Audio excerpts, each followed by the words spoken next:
نبی کریم صلی اللہ علیہ وسلم نے فرمایا خوشخبری ہے اس شخص کے لیے۔ صحابہ نے پوچھا یا رسول اللہ کیسی خوشخبری؟ فرمایا جنت کی خوشخبری۔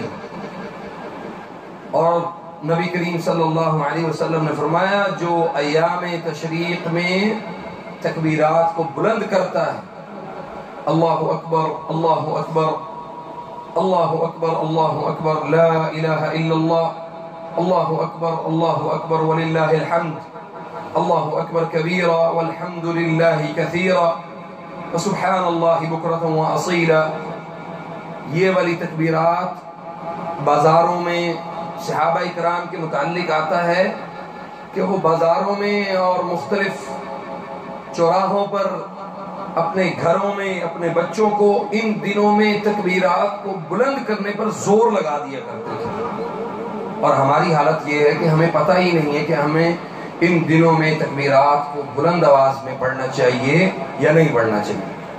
اللہ تعالی ہمیں عمل کی توفیق عطا فرمائے انشاءاللہ۔ دونوں ہاتھ اپنے گھٹنوں پہ رکھیں گے، پوری توجہ سے جو رکیہ ہوگا اس کو سنیں گے انشاءاللہ۔